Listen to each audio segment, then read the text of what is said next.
But they did it. They Yes. did it. 16-0. The Hoosiers are national champs for the first time in football. I mean, there's like a sub storyline here of the Big Ten run of dominance. Three different teams. 3 years. 3 different teams the last 3 years.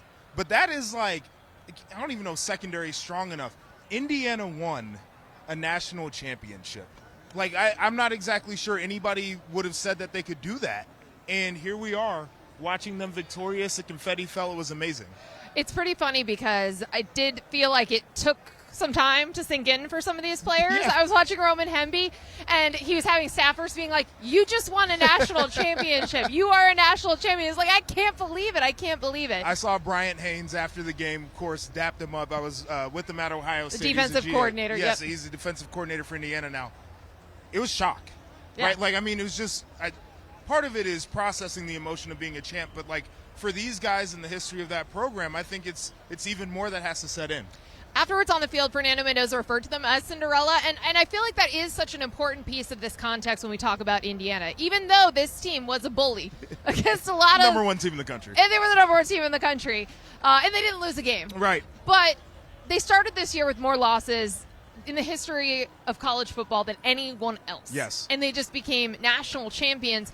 In an era of college football, yes, it's felt more open to more teams, but I don't think anyone thought like the worst team in the history of the sport was suddenly going to win national titles. Well, no, I mean, even with the flattening of talent among more programs, even with the infusion of NIL, and if you have a Mark Cuban type of booster, being able to build a roster, this is not a sport historically where teams are supposed to go from the bottom of the barrel to the king of the castle, right? Like, it's supposed to take multiple years, maybe even a couple of regimes. So sorry, 2 is not the right number? No, 2 is not the right number for something like this. And, you know, we'll probably talk about this later. Kurt Cignetti just made it a lot worse for a lot of coaches because people are going to be like, no excuses. He did it in 2 years. We said, if he finished the job here, we have to consider this among the greatest coaching jobs in the history of college football. Better than Saban. I mean, he never took over a program that had more losses than anybody else. He was at places with resources when he won his national titles. Let's start by talking about the actual game itself, Sure. right? So 27-21 final. Indiana was the better team, I think, for most of the game. No doubt. There were stretches, though. The third quarter where they only had 11 total yards. Miami had 150, and they started to put some pressure on this game. Now, Indiana led the whole way. Right. They were leading 3-0. They were leading by multiple scores a couple of different times, but they had to hang on for dear life at the end, and they had to go for it on 4th and 5, and Fernando Mendoza runs it and stumbles and falls and stretches for a touchdown that ultimately held up and was a difference maker. He's like the most unathletic looking good athlete that's on the field. I mean, we've watched him do this where he kind of has this weird slinky way that he runs, and Yep. he's able to shake defenders, run through contact. Ultimately was huge on that play. I think one of the things that's interesting is this game, and we probably could have predicted the way that it would feel. It felt a little bit like when Indiana played Iowa or when Yes. Indiana played Ohio State, from the standpoint of it was they did what they did. It just looked much harder than it's looked before. The one thing that Indiana does so well, though, that showed up today, even with a couple of mistakes, they don't hurt themselves. And when the other team makes a mistake, which Miami had a few of, they punish you for it. And that was the story of the game to me. Right, so 2 touchdowns when you think about it. The offsides penalty against Ruben Bain that That was a extended 3rd the and drive. 13. Yep, that extended the drive. Yep. I mean, they still had to have a great third down run. Yes. But that Gave them more life, though. allowed them to ultimately score a touchdown, and then obviously a punt block for a Yes. touchdown. The first time that's ever happened in the history of the CFP. Right. Which I called, by the way. She did. She leaned over to me and was like, Indiana's going to block this punt. and then what did Indiana do? And then they blocked this punt. I will say the other thing, too, critical mistake. Miami has a chance to win it at the end of the game. Yeah. And they're moving it down the field. They throw an interception that ends the game, right? Like, they Yep. punish you anytime you make a mistake. They do. And Indiana actually had a couple penalties there right at the end when they Yes. could have put the game away. Yes. That was very uncharacteristic for them. By the way, one of the heroes of the game is right behind us, if you can see, Charlie Becker. Charlie Becker. 6 catches total on the season before we got to November, and he has been an unsung hero for this team. I mean, he's been on a heater, and we've watched him get it done multiple ways, too. We've watched it with precision route running. We've watched him with great ball skills, high pointing the ball, but it's that back shoulder connection Yep. between him and Fernando And that showed up once again today in a big way. It did. And so we talk about Miami mistakes, miscues, Indiana executing when it mattered most. This was still a game, though, where we saw Fernando Mendoza pressured. We saw him bleeding. We saw a couple penalties that weren't called, right? Yeah. We saw there was a targeting that probably should have been called against the Miami defender. They definitely were letting them play. But there was also those moments. He was getting sacked. Ruben Bain, Akeem Messidor. These guys were getting what they wanted to do. So there was part of this game where Miami was adhering to its plan and its strategy, and it was working. Yeah, it was an interesting game to watch. And I'll say this more of a take on the NFL draft. Like, I'm curious what draft people would have to say about this final game for Fernando Mendoza. I don't think it was necessarily his cleanest game. He was certainly more comfortable when they were running play action and they were in the RPO game. The drop back game became difficult because, to Miami's credit, they can rush from the interior and they've got those bookend rushers, and they made it difficult. The thing that I appreciate that Indiana did was they stayed committed to the run game.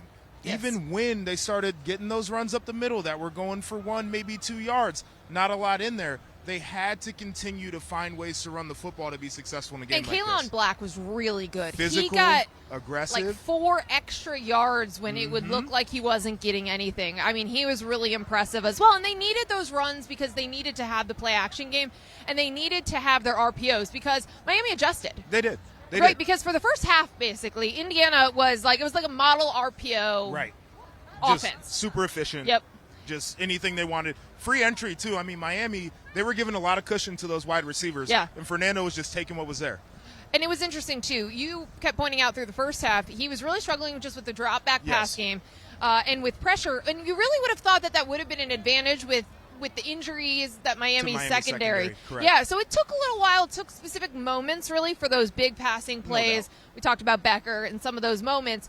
But it wasn't exactly like we have seen it. Like, his stat line did not finish the way that we have been seeing it look. I think it's twofold, right? Like, this is an Indiana team that prefers Actually, to just... it looks pretty okay. That's what I was getting ready to say. Okay, I was going to say 16 of 27, 186 yards. This is what they want to be. I know, right? Like, and the rushing throw touchdown. It 40 times, right? They want to be able to run the ball. Maybe it wasn't the dynamic down the field, big explosives, but they found their efficiency, even though there were lulls in the game. They got back to it by the end. I'll say this other thing, too. We mentioned Black. A lot of credit to Mark Fletcher Jr. On the losing side of that thing, because he was toting that like he was trying to put the offense on his back. He did, and he was my key to the game. No doubt. For that reason, because he has been a totally different player over the course of the CFP run. He was very good in the regular season, and then he was like the best running back on the planet in the CFP. He kept them in this game, of course. That big long run, really huge spark for them when it didn't really look like they could not move the ball, couldn't move the ball at all. And that was part of it, too, early in the game. I mean, you were seeing 3-and-outs. You were seeing just a lot of struggles from that Miami offense outside of Mark Fletcher. And then when Carson Beck needed to put the game on his shoulders, he threw that pick right at the end. Yeah, and that's a shame for him, too, because I was saying, and it was so up and down for him, and I think that's kind of the story of the career of Carson Beck, where there were a couple of passes I told you. He had the one on a deep over where he put it right on a rope. He had a couple that were incomplete. They were PBUs, but he put it on the money. So you could see the type of arm talent that he has and what he could do. But when you have to have the play, can't convert on the third down, throw a pick at the end of the game, that's just kind of been the Carson Beck story. Right, and that's part of the reason, like, I've never fully got on board with them. Because I don't trust them. And I also didn't trust them to be undisciplined enough. Right. And, I mean, everyone around me this weekend probably got sick of me keep saying that, right? That I was concerned about the number of penalties they'd had against Ole Miss. I mean, but isn't the dropped that just telling the interceptions. truth, though? It is. It is. And then, I think also you saw on display another concern that people had about Miami, missed tackles. Yeah. I was up there moaning and groaning over some of those misses. I mean, and that was the thing. Indiana is a very good tackling team, and even when they didn't get guys down on the first contact, they were dragging them down. And so they were stopping. They were basically stopping runs from becoming good runs. Right. They were really good on short yardage for a lot of this game. They were. And they were just, if there was a pass they were getting them down before the first down marker. Yes. Like they were just able to contain it a lot of the time. There were obviously a couple of exceptions to this.